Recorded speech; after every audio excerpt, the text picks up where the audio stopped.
Bonsoir et bienvenue sur Linda's Connection pour l'émission du lundi, c'est Dis-moi qui tu es.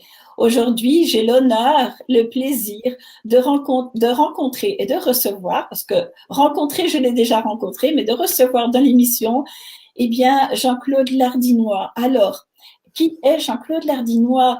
Vous allez le savoir si vous restez avec nous. Alors, il y aura des surprises, il y aura un recueil à recevoir quand on aura terminé l'émission. Je vais tirer au sort les personnes qui ont liké et partagé durant le direct et vous aurez l'occasion, peut-être, la chance, de recevoir son recueil, le recueil de poésie Les Nuits de l'Enfer. Bonjour Jean-Claude, bonjour Jean-Claude Lardinois. Bonjour Linda. Alors, eh bien, bienvenue dans l'émission Dis-moi qui tu es. On s'est déjà rencontrés deux, trois fois à l'heure de certaines conférences. Oui, Et puis, ben, on ne s'est pas quitté de vue. Moi, tu restais dans mes amis. Je dis, bien, tiens, je t'inviterai bien à passer chez moi en tant qu'invité. Tu m'as dit oui tout de suite. Il n'y a pas eu d'hésitation. Merci de ta confiance. merci aussi de me donner l'occasion de m'exprimer et de parler librement et en direct. Et en direct, c'est rare des fois, hein, mais voilà, c'est en direct. Et puis là, on va voir combien il y a de personnes. Ça commence seulement. Je vais regarder, je vais vérifier en même temps sur ma page Facebook si on nous voit bien, si on est bien là, parce que quelquefois il y a des bugs. Alors nous allons aller voir s'il n'y a pas de bug. Une petite manipulation. Est-ce que tout va bien? Nous allons voir ça. Oui, nous y sommes. Alors, il y a 4 personnes qui sont en train de nous regarder. 3, 4. Voilà, 4. Bienvenue à vous. Bienvenue, je vais citer hein, Axel, bienvenue. Jocelyne, en tout cas, c'est les deux que je peux voir. Bienvenue à vous tous. Alors, qui est Jean-Claude? Jean-Claude, eh bien, comme à peu près, enfin, comme beaucoup de monde, hein, la vie ne t'a pas fait de cadeau, Jean-Claude. Hein. Et tu as eu des moments difficiles, un peu comme tout le monde, mais je dirais un peu plus que tout le monde. Alors, je vais te laisser la parole. Dis-moi qui tu es, d'où viens-tu, euh, où habites-tu, et puis après, on ira plus loin, mais pour le passé, d'où viens-tu? Alors, on va Alors, on commencer va commencer par le par passé. le passé. Eh bien, donc, je suis né en 1962 à La Hestre, dans la région du Centre. Et puis, j'ai eu une enfance, je dirais, jusqu'à 6, 7 ans, où j'ai été très choyé par ma maman, mais malheureusement, très peu aimé par mon géniteur. Et donc, ma maman s'est rendue compte au fil des années aussi que mon géniteur n'était pas très correct, qu'il avait même été violent, notamment avec moi. Son frère, mon parrain, me défendait d'ailleurs souvent. Et j'ai été en internat à 5 ans et demi chez les petites sœurs. Et alors de là, je suis allé chez les frères à Binge parce que je venais d'une famille de commerçants. Et donc, maman était toujours sur les routes. Elle travaillait beaucoup. Et donc, c'était plus facile de me mettre à l'internat. Et quand j'ai eu 8 ans, maman a décidé de quitter mon géniteur. Et on est parti habiter à Aisne-Saint-Paul, toujours dans la région du Centre, où on a vécu dans un grenier. Donc, c'était en fait une grande maison de maître. Il y avait le grenier qui était aménagé avec deux mini-studios. Et donc, moi, je revenais le week-end près de maman.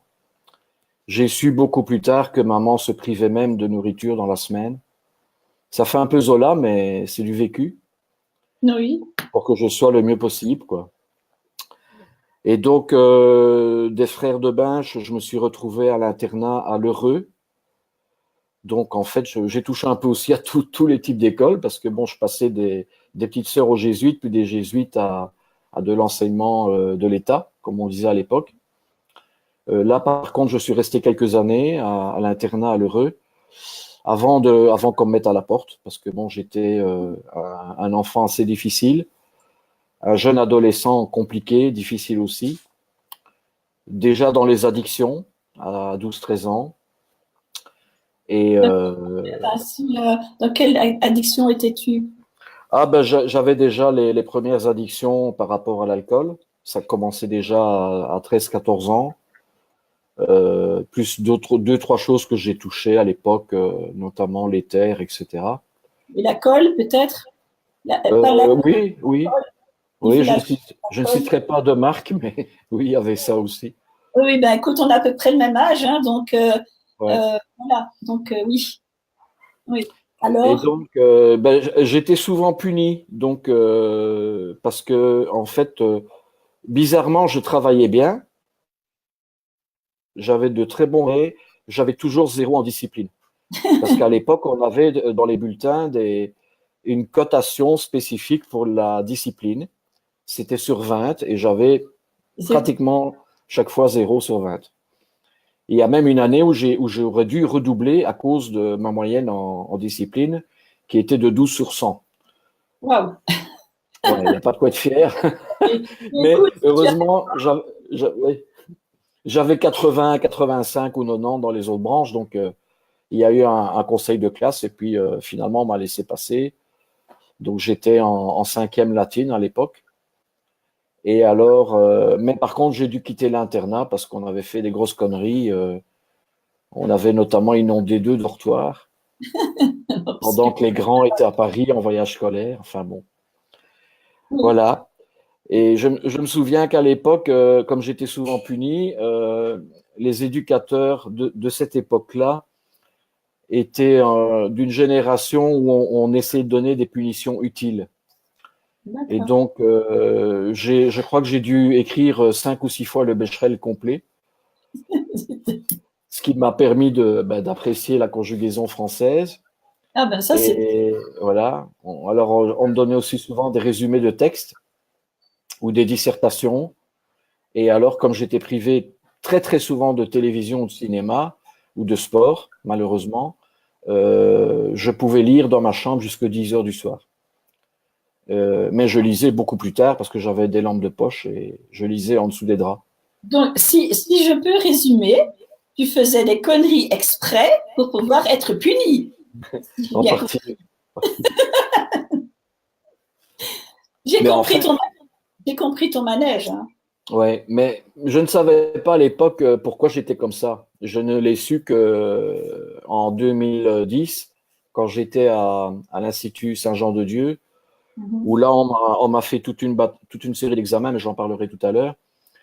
Et on a notamment détecté que j'avais un problème d'hyperactivité mentale, une propension très forte à l'addiction, Mhm. et alors un potentiel HP. Et donc, forcément, mais ça, je ne l'ai su que beaucoup trop tard, malheureusement, Comme tout. je ne m'intéressais qu'à ce que je trouvais intéressant. Bien sûr. Si je comprenais trop vite, ben, après, je m'embêtais. Donc, je voulais faire autre chose, mais c'était pas possible à l'époque. Et alors, je ne savais aussi aimer un cours que si j'avais un respect pour le professeur. Mhm. Donc, si le professeur n'avait pas eu un lien avec moi, s'il n'y avait pas quelque chose, je Mhm. pouvais pratiquement me refermer et bon, et je me contentais de présenter l'examen et voilà quoi. Et c'était comme ça tout le long de mes études. Tout le Donc, long, même tout le long de ma vie. Oui. voilà, tu te mettais comme en forme autistique. Donc, quelque part, il n'y a Ben, rien qui passe. il doit y avoir un. Oui, je ne suis pas autiste, mais je pense que j'ai un côté Asperger. Là, c'est autiste Asperger, donc une intelligence supérieure. Je sais pas, j'en sais rien, mais je suis un profond autodidacte pour résumer. Oui, ça, Euh, j'ai une émission sur Par l'autodidacte. exemple, à l'université, je sais pas si Vincent Tonnet est en ligne, je sais pas s'il écoute l'émission, mais j'ai retrouvé Vincent Tonnet il y a 2, 3 mois d'ici. On s'est quitté en 1983 à Namur. Bon, lui, il a continué ses études, il est allé jusqu'au bout. Moi, j'ai arrêté après 2 ans et on s'est rendu compte tous les deux qu'on a eu des vies pratiquement similaires et qu'on est tous les deux des grands émotifs aussi. Je suis un hypersensible. Et donc, forcément, si j'aimais pas le prof, bah, j'aimais pas le cours. C'est C'est logique. ouais, c'est bizarre, mais voilà. Non, non, Ouais. c'est tout à fait logique. Bon, moi, enfin, bon, je vais parler de moi. Oui, J'avais vas-y, vas-y. d'énormes problèmes en mathématiques, en français aussi, parce que, bon, pour ceux et celles qui me suivent, je suis dyslexique, dyscalculique, désorthographique et dysphasique à mes temps perdus. Hmm. Donc, tout ça mélangé fait que je suis moi, évidemment, comme toi, tu es devenu toi. Mais justement, mon cours de maths, je me souviens d'un professeur, c'était de l'algèbre. Alors, de l'algèbre, quand tu es Ah, dyslexique, ah oh, ouais. gars, et bien là, bien, j'ai cartonné parce que j'aimais le professeur. Ah bah voilà. Ouais. Et elle m'a donné envie d'avoir envie. Hmm. C'est ça, elle m'a donné envie d'avoir envie. Je pense que pour toi, c'était pareil. Ouais. Et Comme quand, disait Johnny Hallyday d'ailleurs. oui, bah oui, Donnez-moi l'envie d'avoir envie. ben voilà, donc j'ai rien inventé. Zut alors, je pensais que j'avais inventé quelque chose. Mais non, c'est d'ailleurs. Allumer le feu. Allumer le feu, c'est aujourd'hui ça. Bah, on va allumer le feu ce soir, Linda. Oui, On oui. va allumer le feu. Alors, Ouais. eh bien, il y a déjà Donc, des... il y avait les. Donc après, je suis parti à Dour, à l'Athénée Royal de Dour, Oui. où là, j'ai donc fait mes 4 dernières années d'humanité. Et toujours à l'internat, j'étais à l'internat le Belvédère, pour ceux qui sont de la région. Mhm. Donc, c'était un endroit merveilleux où là, j'étais parmi les grands dans les élèves. Donc, j'avais une semi-liberté et puis une liberté totale. Donc, forcément, j'en ai profité, mais j'en ai pas abusé. Il y avait une sorte de contrat moral. Mhm. Et bon, à part quelques bouteilles d'alcool qu'on a retrouvées dans ma chambre, ça s'est assez bien passé. Oui. Et donc, mais par contre, le grand événement, c'est que de Haine-Saint-Paul, donc quand j'avais entre 8 et 10 ans, où on était avec maman dans ce nid d'amour, hein, parce que même si c'était dans un grenier, on était très bien, on était très heureux. De là, on est parti à Oudin-Goni, dans un appartement, parce que maman avait su économiser. Donc, voilà, elle avait retrouvé du travail, et puis elle avait changé de travail, et puis elle a rencontré celui qui va devenir mon vrai papa, Jacques Mhm. Lardillois, que moi j'appelais Tonton Jacques. Et voilà, et puis pour séduire la maman, il a séduit le fils, donc il m'a emmené au football, etc. Et petit à petit, la famille de trois s'est construite tout doucement. Et voilà, il y avait 2 oiseaux blessés, maman et papa, et puis moi au milieu. Et donc, j'ai assisté à leur mariage quand j'avais 16 ans. Et voilà, puis j'ai été adopté. Donc, en fait, mon géniteur m'avait donné un nom et Jacques Lardinois m'a donné son nom, donc il m'a adopté. Super. Voilà. Mhm. C'est Ça, une- c'est le début. Voilà. c'est le début de ta vie. Et, Ouais. maman était heureuse alors à ce moment-là. Maman, oui, a été exceptionnellement heureuse avec papa. Et papa est parti trop tôt, hein, il est mort en 86. D'accord, donc ils ont resté Euh, combien de temps ensemble? ben, ils ont vécu une quinzaine d'années ensemble. Oui. Mhm. Et voilà, donc, mais il y a eu une opération du genou qui s'est très bien passée. Et puis, 3, 4 jours après, un problème technique, on va dire ainsi, un caillot qui est monté là où il fallait pas, au moment où il fallait pas. Et voilà, ça s'est terminé comme ça, brutalement. Ben, écoute, tu me fais souvenir quelque chose de douloureux pour moi. Mm, Ma grand-mère est décédée comme ça. mm. Donc, l'opération s'est bien passée, comme me disait le chirurgien. Mais une semaine après, elle a fait une embolie. Hein, donc, il y a un chaos de sang qui est arrivé.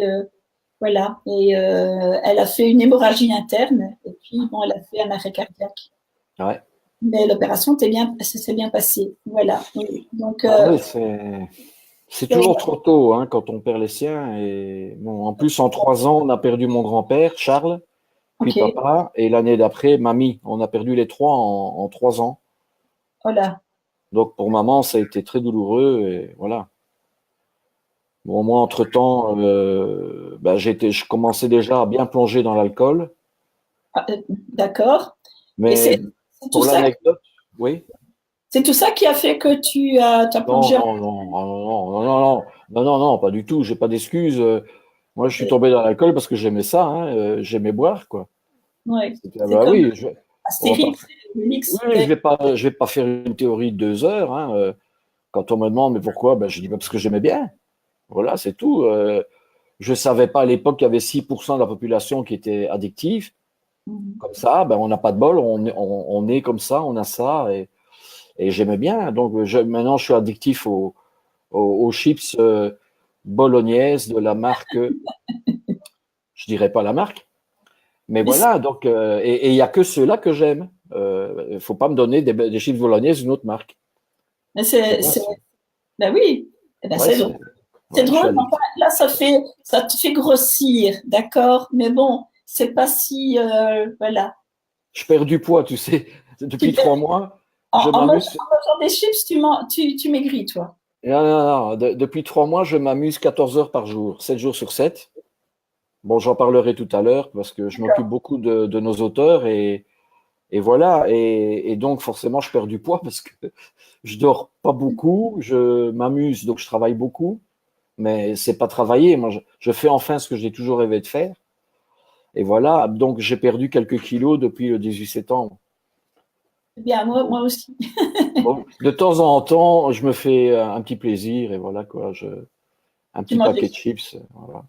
Voilà. Alors, on va parler de ton addiction, en tout cas, parce que Ouais, je connais pas mal de monde qui ont ce problème.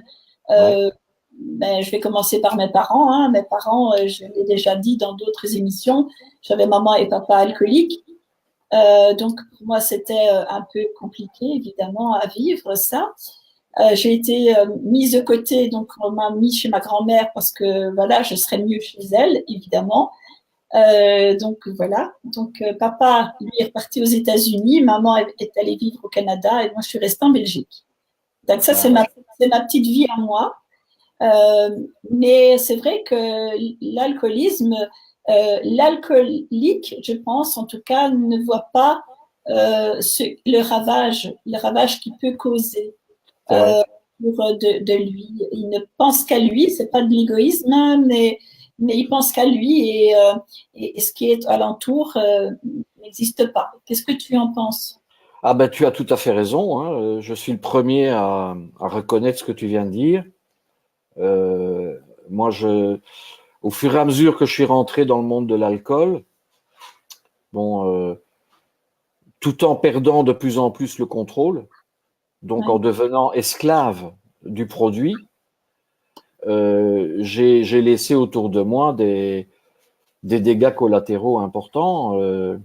J'ai trahi des amis, j'ai menti, mais des dizaines de fois à ma maman. J'ai fait souffrir mes enfants, ma première épouse, parce que vivre avec un alcoolique, c'est pas facile. non. Et j'étais pas heureux. En plus, les dernières années de mon alcoolisme actif, donc de consommation, j'étais malheureux au point de vouloir mourir parce que je ne trouvais pas de solution autre que de me foutre en l'air. Mhm. J'étais arrivé au stade où j'en avais marre d'en avoir marre de boire.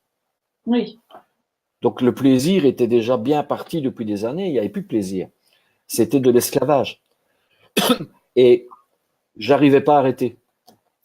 Alors j'avais arrêté en 2001, le 3 octobre 2001, j'ai rechuté en 2006. En 98, j'avais fait un infarctus. En 2006, j'en ai refait un autre. Donc on m'a mis un stent, puis après on m'en a mis 2 autres. ben oui. Et puis après, j'ai été nouveau abstinent, j'ai rechuté, abstinent, j'ai rechuté. Voilà, donc autour de moi, surtout mes 3 enfants, la première fois que j'avais arrêté, ils avaient compris que c'était une maladie, donc que j'étais pas responsable d'être malade. Mais quand j'ai rechuté, ils ne comprenaient plus parce qu'ils se sont dit, tiens, il sait qu'il est malade, il nous a expliqué que c'est une maladie, il n'est pas responsable d'être malade alcoolique, bon, pas de bol. Mais d'un autre côté, du jour où il a su qu'il était malade, il devenait responsable de la gestion de sa maladie. Et là où ils n'ont pas compris, c'est les rechutes. Donc, ils ont même dû se dire, à l'âge qu'ils avaient à l'époque, papa aime plus l'alcool que nous. Tu vois? Oui. Voilà. Et puis après, bon ben, mon ex-épouse est partie avec un autre homme. Voilà, bon, elle en avait marre. Et je suis resté seul. Puis après, j'ai perdu mes enfants au fur et à mesure du temps. Et puis j'étais vraiment tout seul avec mes chats. Et il s'en est fallu d'un cheveu que je ne sois plus là à te parler ce soir parce que ça s'est joué avec un de mes chats qui était en bas de l'escalier. Bon, moi, j'étais en haut, mais sur la chaise à roulettes de mon fils, Mon Dieu. Okay. avec une corde, avec la trappe du grenier au-dessus, avec une poutre. Donc, tout était calculé. D'accord. Et je me suis dit, mais qui va nourrir le chat? Parce que le chat me regardait.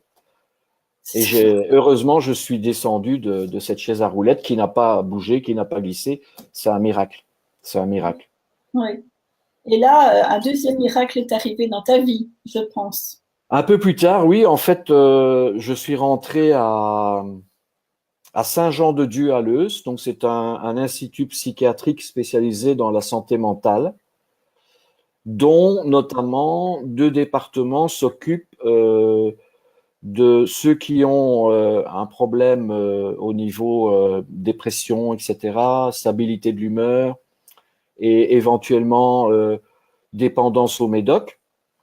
Et il y a un autre département, tout un étage, qui en fait s'appelle l'agent querelle et où on ne traite que les dépendances à l'alcool. Et ce qui m'a sauvé, c'est que ce département est géré dans un système qu'on appelle la cure Minnesota, donc du nom de l'État américain.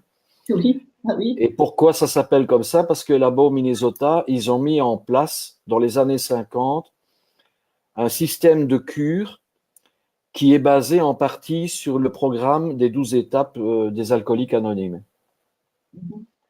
Mais qui est aussi un programme réadapté. Donc, ça, une cure, c'est au minimum 3 mois, minimum, où en fait, on aide le malade alcoolique à prendre conscience de sa maladie et puis à se reconstruire, à réapprendre à manger, à se laver, même à écrire. Bon, moi, j'étais au stade où même en lecture cursive, je ne savais plus. Et à avoir de nouveau des relations sociales. On pratique énormément de sport. Tu vois, on m'a notamment emmené, par exemple, à tourner, faire une session d'acrobranche. Oui, j'adore ça, moi aussi. Oh, c'était un truc de fou. Moi, ils ont mis plus d'1 heure pour me faire monter, hein, parce que j'avais peur. J'avais peur. En plus, j'ai le vertige, donc t'imagines. Oui, je sais. Et après quelques heures, j'ai finalement fait tout le parcours pour terminer avec la tyrolienne. Mais je suis rentré, mais gonflé de confiance. Il y avait l'hypothérapie aussi. On m'a fait monter sur un cheval, mais j'avais une trouille bleue, quoi. J'avais peur.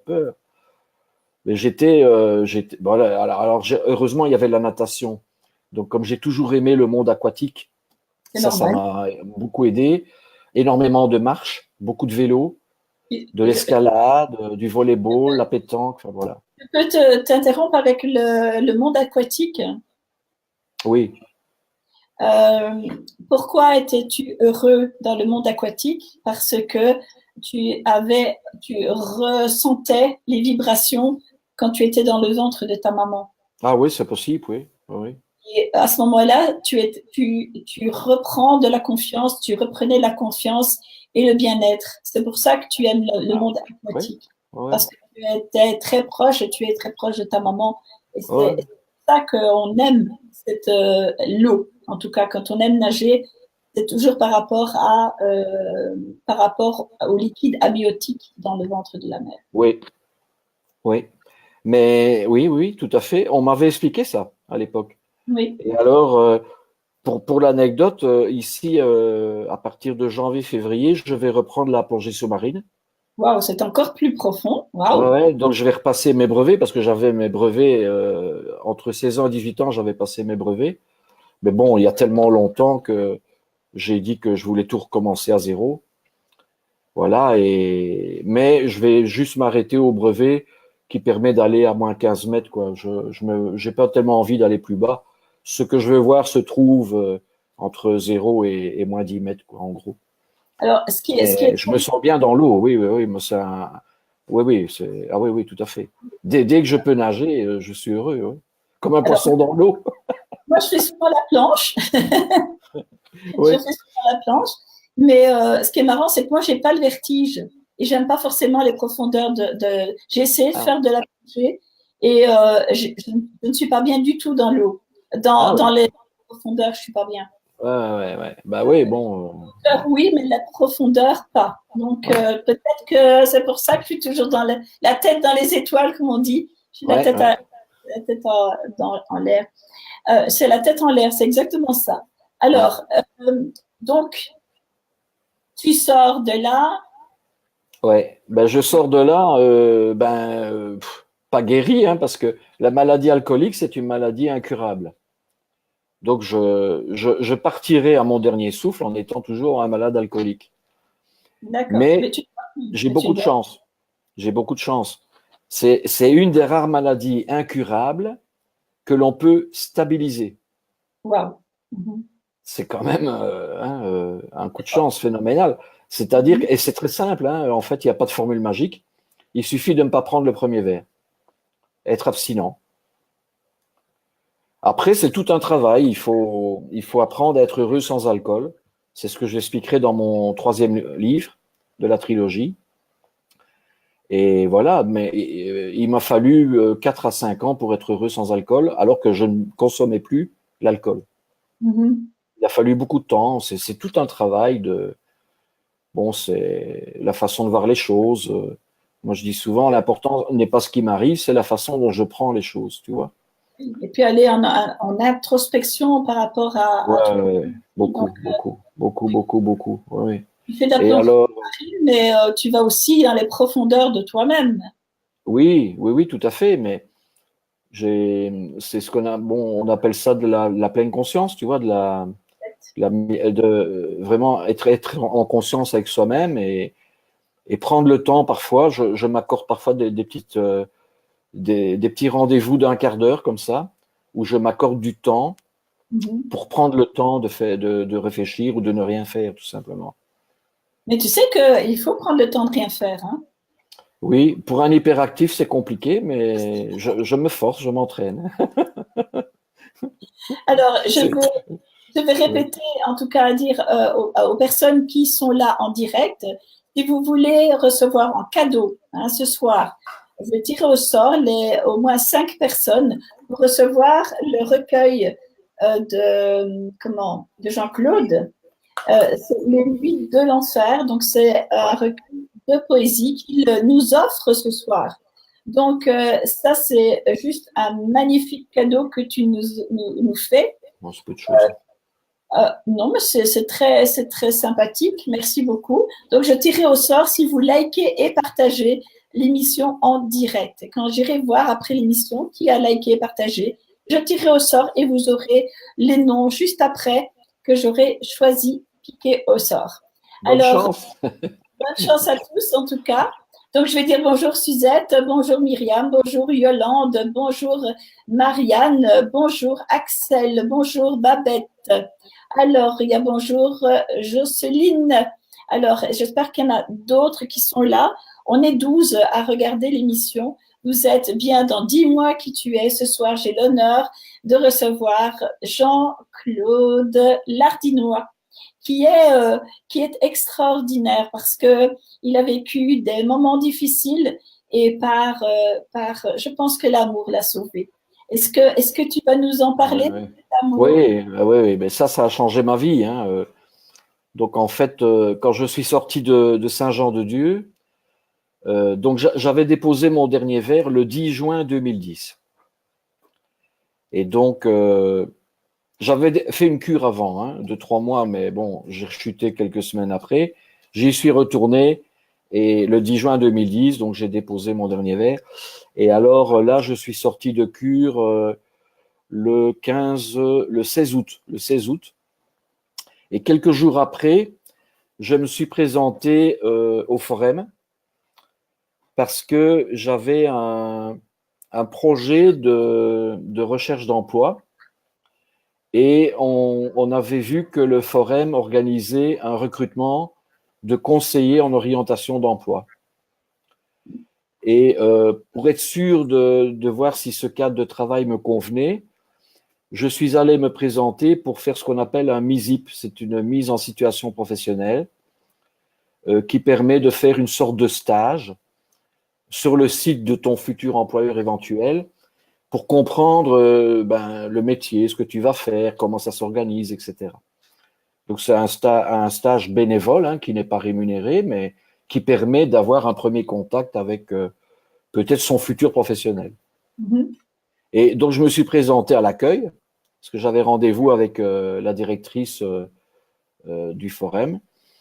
Et donc, à l'accueil, je me présente et c'est là que j'ai rencontré celle qui va devenir ma seconde épouse. Mais bon, moi, je dis qu'elle est mon épouse, Jacqueline, qui a eu le coup de foudre pour un animal blessé qui était là avec un petit sac en plastique et complètement perdu, quoi, parce que j'étais paumé, hein, j'étais complètement à la rue, hein, bon, quasiment SDF. Il me restait 16 euros sur mon compte bancaire. Et des dettes, mais alors des dettes énormes à rembourser un peu partout. Voilà. Et donc elle a eu le coup de foudre. Bon, moi j'étais pas indifférent, mais j'avais tellement peur que il a fallu du temps. Et c'est le 18 septembre, donc quand même quelques semaines après, que on a eu notre premier rendez-vous. Et après ce premier rendez-vous, le lendemain, on est allé pour manger dans une petite taverne italienne. Et avant de commander, moi j'étais un peu embêté, mais je lui ai dit, écoute, j'ai deux choses à te dire avant de commander ou d'aller plus loin. Elle me dit, ah oui, quoi? Et je lui ai dit, il me reste 16 euros sur mon compte bancaire et je suis alcoolique. Et elle m'a répondu, bon, qu'est-ce que tu manges? Ça a commencé comme ça, voilà. Mais c'est magnifique. Mais C'est mot magnifique. pour mot, hein, c'est ça, c'est exactement ce qui s'est passé. Mais ce qui s'est passé pour elle, c'est qu'elle a vu l'être que tu es à Je sais l'intérieur. pas, elle est amoureuse, hein, bon, C'est elle ça, a pas. c'est de connaître l'être qui est en toi. Tu as fait écho avec elle, en tout cas, ça c'est certain. Ben, je sais, ce que je sais, c'est que je lui dois énormément parce que je dis toujours, il y a deux femmes dans ma vie, c'est Jacqueline et maman. Parce que maman m'a tout pardonné, mais Mhm. tout, absolument tout. Et j'ai fait amende honorable, je lui ai tout dit. Et Jacqueline, Jacqueline, elle m'a pas pardonné parce qu'elle m'a pas connu alcoolique pratiquant. Par contre, elle a subi mes 5 premières années d'abstinence et de vie de couple et de jeune marié. Et elle a dû vivre avec quelqu'un qui était complètement déstabilisé, qui n'avait aucune stabilité émotionnelle, qui vivait finalement un peu comme quelqu'un qui boit. Parce que je n'avais pas de raisonnement logique, j'ai fait énormément d'erreurs les 2 premières années dans des choix de vie, etc., dans des choix professionnels. Donc, Jacqueline, elle a vraiment eu son pain gris avant d'avoir maintenant son pain blanc. Oui. Elle en a bavé, quoi. Vraiment, elle en a souffert. Ça a été très dur. Et bon, elle m'a porté. Hein. Si je suis là en ce moment, aujourd'hui, c'est grâce à elle. Mhm. Parce qu'elle m'a porté, elle m'a aidé, elle m'a encouragé. Elle m'a engueulé aussi parfois. Bon, Ah oui, parce que c'est bien de se faire botter le derrière, hein, aussi. ouais. Oui, quelques coups de pied au cul, ça m'a fait du bien. Elle m'a même quitté. On s'est séparés quelques mois et on s'est retrouvés le lendemain de la messe de Noël. Wow. Voilà. Mais je pense on est fait l'un pour l'autre. Hein. Il y a une légende qui parle des deux oranges. Je ne sais pas si tu connais cette légende. Non, pas du tout. Non? Non. En fait, c'est une légende qui a son origine du côté de l'Inde. Et il y a une toute puissance, en fait, qui gère un peu la planète. Mais il n'y a pas d'homme ou de femme. Même dans les animaux, tu vois, il n'y a pas de femelle et de mâle. On est unisexe, unicorps, universalité. Et ce Dieu s'embêtait enfin cette puissance s'embêter. Et pour jouer, elle a décidé de créer les unités hommes et femmes, tu vois, et de les transformer en oranges. D'accord. Et elle a coupé les oranges en deux, toutes les oranges, et puis de son souffle, elle a disséminé les oranges sur la planète. Et on dit que quand un couple fonctionne bien, c'est quand la demi-orange a trouvé son autre demi-orange. Et si tu coupes une orange en deux, tu peux regarder pour que ça corresponde exactement. C'est pas évident parce qu'il y a tellement de nervures, etc. C'est quasiment impossible que un couple qui fonctionne, c'est ça. Ce sont les deux demi-oranges qui correspondent et qui recréent l'entité. D'accord. J'ai trouvé mon autre moitié d'orange, moi. Voilà. Je ne savais pas, mais c'est très joli. C'est très beau. Oui, mais c'est magnifique. Hein, c'est magnifique. C'est très, et puis, c'est certainement très juste. Parce que oui, quand on connaît les oranges, quand on les coupe, c'est vrai que pour trouver, si on les mélange, c'est vrai que c'est pas évident de retrouver l'autre. C'est quasiment impossible. Hein. C'est quasiment impossible. Vous pouvez faire le test hein, pour ceux qui écoutent. Vous coupez 10 oranges en deux, vous mélangez tout dans un grand saladier, essayez de retrouver la demi-orange qui correspond à son autre demi-orange. On trouvera, mais ça prendra du temps. Je ne sais pas si c'est possible. Ouais. Mais tu l'as retrouvé, toi, ton autre moitié d'orange. Ah oui, tout à fait. Donc, c'est possible. Ah oui, bien sûr. Oui. Comme je dis, il y a souvent pour les personnes qui cherchent l'amour et qui attendent l'amour, c'est quelquefois qu'il faut attendre avant de le trouver. Parce qu'il y a des gens qui veulent absolument être aimés et avoir l'amour, mais et c'est quand et c'est dans combien de temps, d'accord? Et puis voilà, il faut quelquefois le temps et quelquefois il faut longtemps avant d'avoir l'autre moitié d'orange. Je n'oublierai pas ton histoire. Laissez faire le hasard. Bien sûr, ne cherchez rien. Laissez-vous guider. Pour celles et ceux qui cherchent l'amour, laissez-vous guider. Laissez faire le hasard. Ça va arriver. Et vous savez, il y a un dyslexique. Tiens, tu parlais de dyslexique. Et un dyslexique dyscalculique, Asperger, oui. qui n'a réussi à aligner des chiffres qu'à l'âge de 6-7 ans. C'est encore mieux que moi, hein, je suis désolée. Ouais. Mais... Et ce monsieur a écrit ceci. Le hasard, c'est Dieu qui se promène incognito. Waouh. C'est beau. J'ai des frissons. Et ce monsieur s'appelle Albert Einstein. Oui, je savais que c'était Einstein. Oui. Voilà. Oui. Donc laissez-vous porter. Voilà. Si vous faites le bien vous revient. Il n'y a aucun problème. Mais ça, j'en suis persuadée. Et on ne doit pas chercher l'amour. L'amour vous tombe dessus. Tout à fait. Vous croisez l'amour. Hein. Vous devez partir à gauche et puis vous ne partez pas à gauche, vous partez à droite et c'est là que vous rencontrez l'amour. Ben oui, voilà. Mais c'est phénoménal. Et puis, on peut aussi rencontrer des personnes toxiques. Hein, bon, parce que oui, je ne suis pas un béni oui-oui. Hein, et tout le monde n'est pas beau ou gentil. Il y a des personnes méchantes aussi. Oui. Petit à petit, j'ai appris aussi à me détacher des personnes toxiques. Mm-hmm. Quand je sens que la personne qui est là est toxique et qu'il y a quelque chose qui ne va pas, je ressens ça de plus en plus. Eh bien, avec beaucoup de politesse et de respect, je m'écarte et puis voilà, j'essaie de ne plus trop croiser cette personne, voire de ne plus communiquer avec elle dans la tolérance, mais parce que c'est pas fait pour moi. Mm-hmm. Moi, je préfère partager avec des personnes non toxiques qu'avec des personnes toxiques. Voilà. Mais je crois qu'il y en a beaucoup comme toi aussi. Voilà. Mais c'est quelquefois très compliqué de comprendre qu'ils sont toxiques parce qu'ils sont tellement, comment je veux dire, les personnes toxiques sont là plus pour vous flatter dans le sens du poil que hors bouse-poil. Et c'est beaucoup plus facile d'accepter qu'on vous caresse dans le sens du poil que dans l'autre sens, d'accord?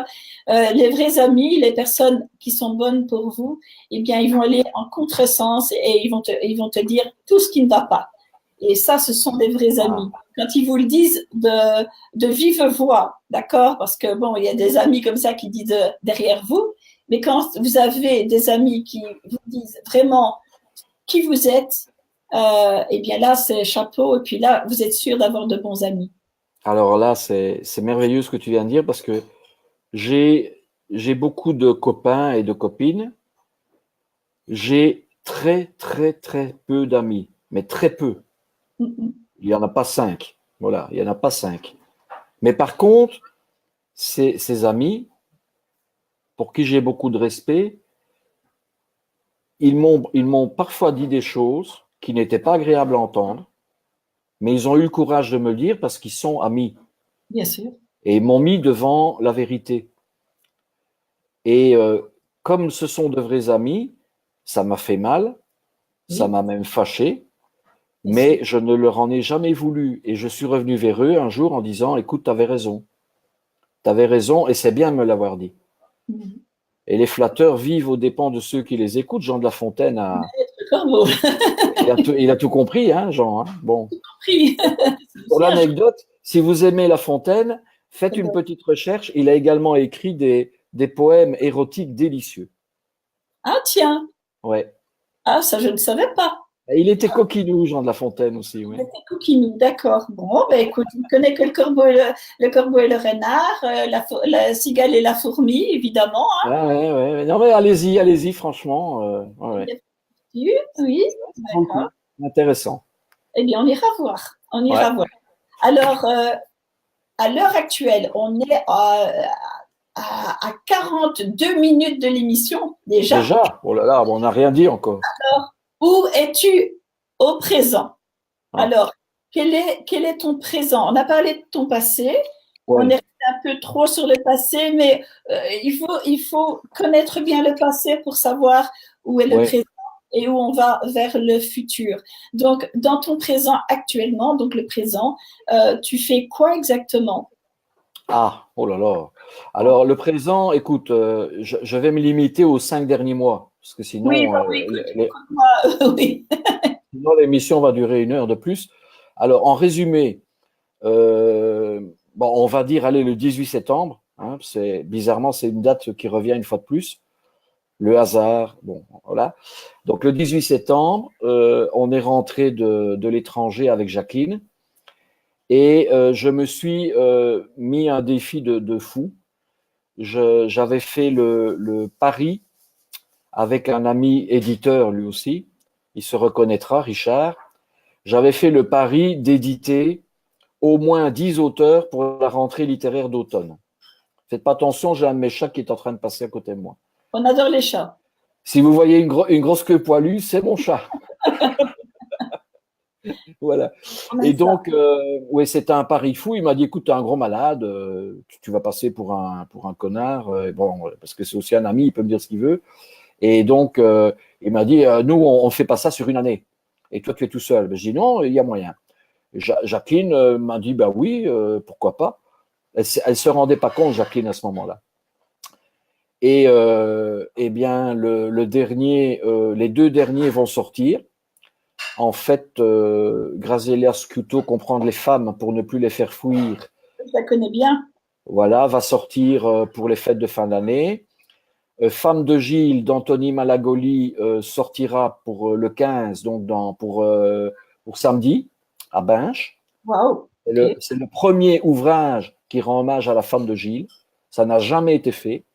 Et c'est un Oui. reportage photo en plus en noir et blanc, parce que Mais tu j'adore aimes la la photo, photographie. ça, tu as oublié de dire C'est que mon tu autre aimes. passion. Oui. Et alors, il y a bien sûr le Yann Suerté, l'éveilleur d'étoiles, qui sortira aussi pour la fin de l'année. Et alors, le super attendu de tout le monde, c'est l'autre Vincent, de Vincent Vallée, roman qu'il consacre à Vincent Van Gogh, Ok. Ah et oui. que nous allons présenter en 2019 dans les livres qu'on va proposer pour le prix Rossel. Waouh. Voilà. Donc, tu as été visité, tu as certainement été à la maison Van Gogh ici à Mons, pas loin. Oui, oui, bien sûr, oui, mais grâce au roman de Vincent, je mange, Tu je voyagé. bois et je dors du Van Gogh depuis des semaines. C'est un auteur, c'est un peintre que j'adore. Oui, ah C'est bah oui, Van Gogh, sur oui. ma route depuis que je suis petite. Donc, je Ah ouais, connaissais ouais. pas beaucoup de peintres, mais Van Gogh, oui. Ah ouais, ouais, non, c'est. Il m'a impressionné. Donc, c'est le cas de le dire. Hein. il m'a impressionné par ces couleurs qui sont vraiment magnifiques, en tout cas. Ben, si tu regardes derrière moi, il y a notamment un autoportrait de Vincent Van Gogh Je le qui a été vois. réalisé par un peintre, Mathieu Lacas, qui est un peintre très très célèbre au Canada. Et on a contacté Mathieu Lacas pour lui demander s'il pouvait nous céder les droits de son autoportrait de Vincent Van Gogh.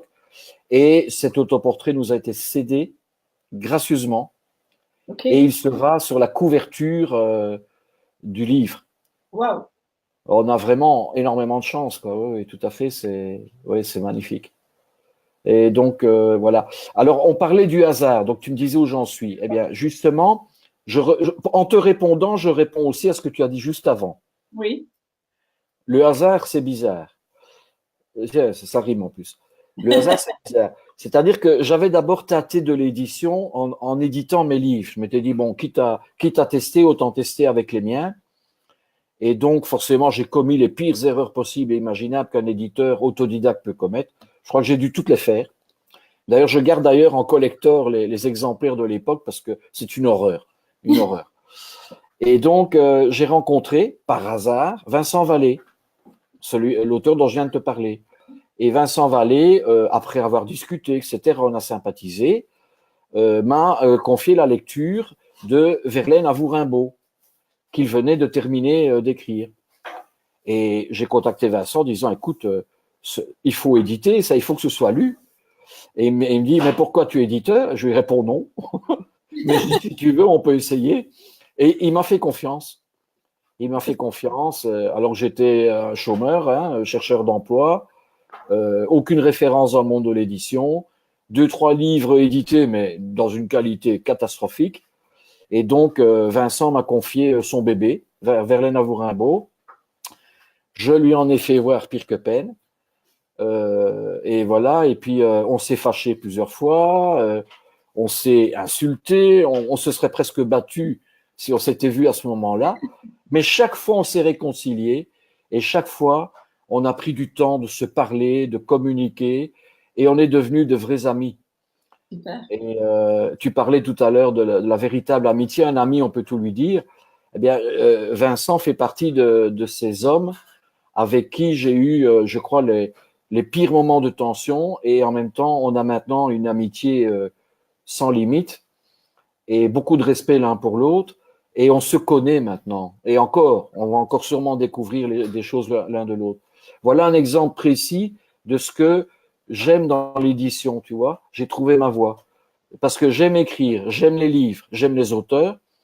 Et je dis toujours, moi, je ne suis pas un éditeur, je suis un porteur d'auteur et un passeur de livres. Voilà.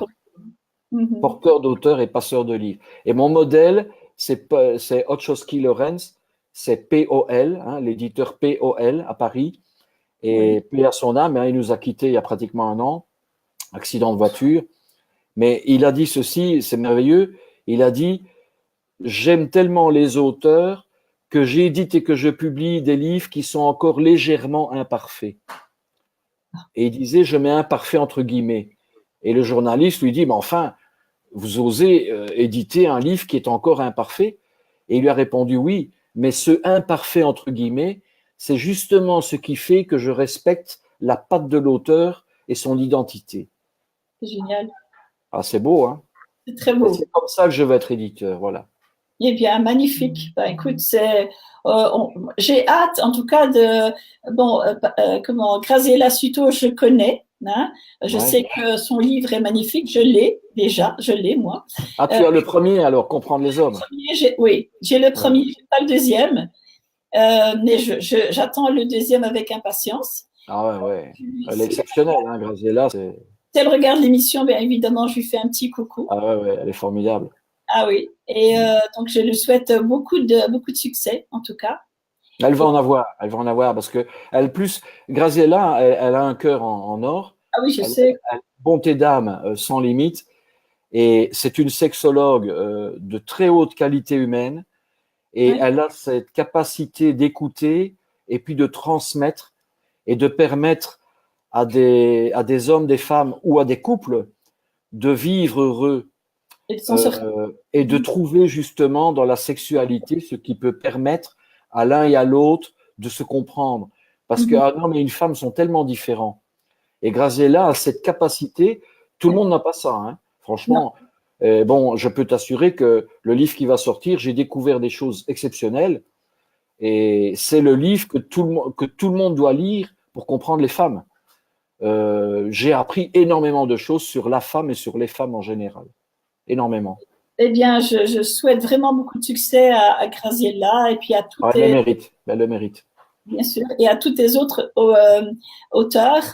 Vraiment, beaucoup de réussite à eux. Et puis, après toi, qu'est-ce que tu fais quand tu as fait tout ça? Tu fais quoi de toi? À moi, Oui, bah écoute, dans quelques jours, je prends ma moitié d'orange et on va s'isoler quelque part sur une île ça c'est et génial. on va profiter pendant 7 jours de 7 journées et 7 nuits rien qu'à nous deux. Voilà. Ça, Robinson c'est dans avec quelques jours. Robinson Crusoe avec Vendredi. Oui, on va, ou Adam et Ève, on peut prendre Attends, le Adam et Ève aussi, oui. Ouais. attends, oui. Ouais, ouais. Ah ben écoute, c'est Voilà ce qu'on magnifique. va faire, ouais. Ouais, et puis on revient pour les fêtes de fin d'année.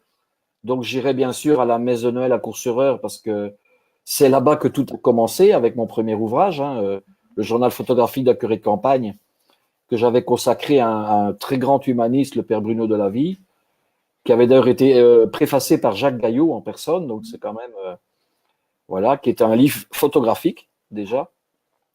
Très Et puis bien. après, il y aura les fêtes de fin d'année, donc ce qu'on on appelle ça la paix des cœurs, hein, le moment où on fait un peu le bilan de son année, on essaie de voir un peu qu'est-ce qu'on a raté, où on a pu se tromper, qui on a pu blesser, Oui, voilà. quand on rate, pour moi en tout cas, c'est pas un ratage. Ah Juste, mais c'est juste une fausse note. Mais tu sais qu'on fait de belles musiques, hein, de belles mélodies avec les fausses notes. Hein. ouais, écoute, tu sais, on se construit sur ses échecs en fait. Bien sûr. Moi, Pas sûr. les succès ne permettent pas d'avancer tellement. Par contre, les échecs, oui. Oui, tout à fait. Je dois d'ailleurs remercier, parce que j'avais annoncé sur Facebook que je parlerai vrai, en toute transparence. Je sais que parfois je peux choquer. Je sais que parfois on peut dire que j'ai une grande gueule. Mais aujourd'hui, j'ai envie de pardonner et de remercier. Alors je tiens à remercier, mais droit dans les yeux, toutes ces femmes et tous ces hommes qui ces dernières années m'ont trahi. Toutes ces femmes et tous ces hommes qui ces dernières années ne m'ont pas compris. Toutes ces femmes et tous ces hommes qui ces dernières années m'ont manipulé, ont exercé sur moi un chantage émotionnel, un chantage économique et même une forme de harcèlement moral. Grâce à ces femmes et ces hommes à qui je pardonne, j'ai pu ne pas rester près d'eux et avancer et trouver ma voie. Ça a pris du temps, j'en ai bavé. Heureusement, j'avais Jacqueline et maman. Mais grâce à vous, mesdames et messieurs, je suis aujourd'hui en train de vous parler et de vous dire droit dans les yeux, je suis tellement heureux un jour à la fois. Et je vous souhaite autant de bonheur que moi j'en vis en ce moment. Voilà. Je vous Wow. pardonne. Quelle émotion. Waouh. Je ne Et m'attendais. ça vient du cœur, Linda. Ah oui, mais ça, tu ne peux pas, tu peux pas sortir ça si ça ne parle pas du cœur. Parce que mon cœur a fait boum boum, donc je suis vibratoire. Tu m'as fait sauter le cœur, donc oui, donc ben voilà, bien, je te remercie en tout cas pour cette information, enfin ce passage. Mais tu voulais me parler aussi de quelque chose qui te tient vraiment à cœur, et c'est Oui, dans la région de Mons. Alors, oui, si tu veux en parler, après on a encore 5 minutes. oui. Euh, Alors, je vais juste, pour les personnes, les auditeurs et les auditrices qui te suivent, j'ai juste un petit cadeau, hein. Donc, je vais voilà. offrir, voilà. Mais j'aimerais vraiment beaucoup vous faire partager. Il faut voir la pochette. Remonte la pochette. On n'a pas Oui, vu assez la pochette. Remonte. Attends. Voilà. Donc là, oui. OK. Voilà. c'est bon? C'est bon. Voilà. Donc, en fait, ce sont des poésies que j'ai écrites quand j'étais chez Tonton Jacques, hein, qui est devenu papa, et je les ai écrites entre 13 ans et 19 ans. Wow. Bon. Et je vais juste en lire deux, simplement deux. Voilà. La lionne. Une crinière blonde lui moulait le corps. Je voulais ce fauve de beauté retenue, son corps chaud, préservant ses pulsions contenues. M'y échouer comme meurt le bateau dans le port. De chasse en poursuite, je la pris dans mes bras. Cette lionne de race au regard de feu. Et de l'avoir domptée une nuit dans mes draps, je savourais enfin son long corps langoureux. La passion à ta vue me gonfle le cœur. Et au monde, j'éclate, comblé de bonheur. Que de larmes posées pour suivre tes pas, que de déchirements arrachés de mes nuits, de plaintes gémissantes à craindre l'ennemi, pour enfin imprimer mon image en toi. Bravo. Ça, Très c'est bien. en 1978. Et tu avais quel âge? Je suis né en 62, donc j'avais 16 ans. Waouh. Alors celui-ci, c'est en 1976. Ok. Il s'appelle Parfum. De musc, de jasmin, tu exhales tes parfums, qui me grisent, me saoulent le corps. Et quand je me réveille pour t'en voler un, je revis de soleil à t'aimer plus encore. De tes gestes si légers que rien ne s'entend, à ton corps embrumé du hâle de l'amour, rien à mes yeux n'égalera pour toujours le parfum enivrant que tout sur toi je sens. Oui, mes frères, j'ai vécu une nuit terrible, repu de son corps, sa beauté tout animale. Comment décrire cette nuit que je passais? De boire son amour qui s'offrait sans limite. Fou, jusqu'au dernier soupir, je la possédais. Je prierai pour qu'une nuit, elle vous invite. Waouh. Je vais en garder un pour moi. Donc, je n'en offre que 4. Je t'en donnerai 6. Merci. Il y en a un pour toi, Linda. Ah, c'est juste magnifique, c'est très beau. Ouais. J'ai eu bien sûr des frissons, hein, évidemment, parce que ben c'est vraiment du vécu, n'est-ce pas? Donc Oui, oui, aussi, oui. c'est du vécu. Ouais. Ben oui. Et ben écoute, voilà, on a encore 2 minutes. Alors ton projet à Mons, c'est Voilà. Alors, exactement. 2 minutes. 2 minutes pour dire d'abord un immense merci aux presque 1000 personnes qui ont liké la page Facebook Maison des auteurs et des artistes. Je vous ai promis que vous aurez à Mons, près de la Grand Place, une maison des auteurs et des artistes pour tous les auteurs et les artistes de Mons, du Borinage et de la région des Hauts-Pays. Et je tiendrai ma promesse. Le 25 janvier 2019, j'ai rendez-vous avec Nicolas Martin, le bourgmestre de Mons, ainsi qu'avec la nouvelle échevine de la culture et le directeur du pôle muséal. Et nous avons un projet que nous allons débattre ensemble autour d'une table à 4. Mais je peux déjà vous dire que ce projet va se réaliser. Et ce sera une maison des auteurs et des artistes qui n'aura aucun lien, sous quelque forme que ce soit, avec les tendances politiques, syndicales ou autres. Nous serons entièrement libres et indépendants. On fonctionnera en ASBL dans un premier temps, et puis, j'espère, après 2 ou 3 ans, en coopérative. Ce sera donc un homme, une voix, une femme, une voix. Je n'aurai pas une voix de plus que les autres. Nous serons tous égaux. Voilà mon rêve, et il va se réaliser. Eh bien, je te le souhaite. En tout cas, c'est bien parti, hein, c'est bien parti pour toi. Et puis, tu sais, les rêves qu'on a et qu'on a envie d'aller jusqu'au bout de ces rêves, quand on a vraiment envie d'y arriver, on y arrive. Oui, Mark Twain, ils ne savaient pas que c'était impossible, alors ils l'ont fait. Oui, mais c'était pas, voilà, c'est pas encore moi là. C'est pas, je pensais que j'avais encore, mais non, c'est pas encore moi. Mais c'est pas juste ça. Steve Jobs avait trouvé une formule à peu près similaire. Ouais, ouais. Jobs a une immense intelligence, c'est qu'il a délégué. Il a énormément délégué. Et ça aussi, c'est peut-être ça aussi qui fait que je change et que je suis plus serein dans ma tête, bien que je suis un pur autodidacte. Moi aussi. Dès que je sens que je ne maîtrise pas quelque chose ou que j'ai un doute, eh bien, c'est terminé. Je mets mon orgueil dans mon sac, je ferme, je fais un double nœud et je contacte des personnes qui ont la maîtrise et qui peuvent me donner un conseil et j'écoute. Oui. Et ça, avant, je faisais pas. Voilà. Oui, parce que ben voilà, et alors après tu te disais, tiens, c'est pas parfait, parce que tu es perfectionniste, n'est-ce pas? Évidemment, bien sûr. Ouais. D'accord, ben voilà, donc on recommence, et pourtant la première fois c'était juste, hein? J'avais un BAT de couverture qui était accepté par Graziella. Donc, il était accepté depuis 3 semaines à peu près, quelque chose comme ça. On avait juste l'intérieur, donc le texte qu'on devait encore retravailler, etc., etc., etc. Et alors, donc le BAT de couverture, il était déjà dans le dossier prêt pour l'imprimerie. Et alors, ce matin, ben ouais, tu as déjà compris, Oui, je regarde le cover, puis je me dis, ça va pas. Ça va pas, l'ISBN, il faut le mettre plus bas, la photo de Graziella, je dois la faire un peu plus là, etc. J'ai repassé 1 heure et demie sur ce BAT qui était bon au départ. Mais ça ne me convenait pas. C'est grave, hein?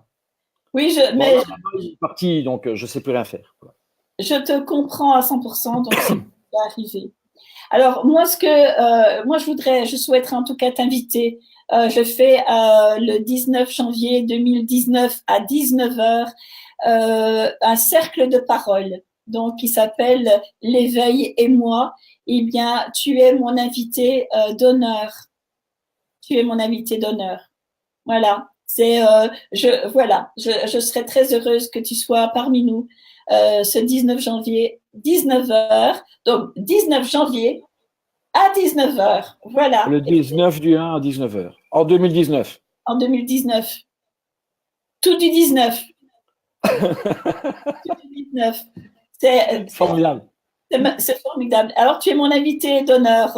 Merci, Linda. Merci. J'accepte. Donc, bien sûr, toi et ta compagne, ton épouse, ma demi-orange viendra avec moi, ouais. La demi-orange sera avec toi. Ça me ferait vraiment un plaisir de te recevoir. Ouais, formidable. Et puis, ce cercle de parole, si je peux me permettre, eh bien, c'est d'origine amérindienne. Donc, on est tous ensemble. Il n'y a pas de plus haut, de plus bas. On est tous humains. Et bien sûr, bien, je vais servir un plat, mais les personnes qui sont là seront mes épices. D'accord. Donc, D'accord. Okay. Chaque personne aura, si elle ou il le souhaite, la parole. Et on va commencer à parler de tout, mais surtout pas de rien. D'accord? Tout ce qu'on dira aura de l'importance. Si c'est pour toi, ou pour lui, ou pour elle, il y aura toujours quelqu'un qui recevra un outil ou quelque chose qui l'aidera à avancer dans sa vie. Donc, je te prie à être là. Je suis ravie, en tout cas, que tu aies accepté. C'était mon cadeau. Tu m'offres un livre, moi je t'offre, voilà, voilà, tu es mon ami. Formidable. Voilà. Merci beaucoup, en tout cas, de ta gentillesse. Merci, Linda. Merci pour ton invitation. Et je n'ai qu'une chose à dire. Aujourd'hui, en plus, c'est Amnesty, donc allumez vos bougies. N'oubliez pas. Parce qu'il y a des personnes dans le monde qui, en ce moment, voilà. Oui. C'est triste, hein, ça fait partie de… Voilà, donc il y a des gens qui souffrent parce qu'ils sont privés de parole, de liberté. Imaginez la chance qu'on a ce soir de pouvoir parler librement, en direct en plus. Vous imaginez, il n'y a pas de censure. J'aurais pu parler de cul, hein, Linda, elle n'aurait pas su m'arrêter, quoi. Ah, mais tu peux parler de cul, tu peux parler de sexe, moi ça m'est égal. On va laisser Graziella Suto faire ça. Elle est bien plus qualifiée que moi pour donner de judicieux conseils. Et encore une fois, j'en ai déjà trouvé beaucoup dans son prochain livre. Donc, je vais vous dire au revoir à toutes et à tous, à toi, Linda. Au revoir. Et comme je dis à chaque fois, soyez heureux, un livre à la fois. un livre à la fois. Eh bien, moi, je te souhaite une des très bonnes fêtes de fin d'année. Si on ne se voit pas, si tu dois m'apporter les livres, hein, attention, hein, tu dois m'apporter les livres que je vais distribuer après cette émission. Je vais aller voir qui a partagé, qui a liké et partagé. Et les personnes qui ont liké et partagé durant le direct auront la chance de recevoir le recueil de poésie de Jean-Claude Lardinois. Merci à tous d'avoir été là ce soir avec nous. Je vais juste faire un petit topo des noms. Yolande, Axel, Suzette, Marianne, Catherine, Vincent, François, Nicole, Vincent, Marianne, Nicole, Vincent, Marianne. Alors, on regarde. Hélène était là, Mijo était là, Marianne était là aussi. Alors, bien, merci beaucoup à vous tous. Il y a Babette qui était là et Jocelyne. Merci à vous tous d'avoir été là. Merci à toi de ta gentillesse, de ta bienveillance et surtout de ta confiance. Merci beaucoup. Merci. Merci, Linda. Au revoir tout le monde. Au revoir.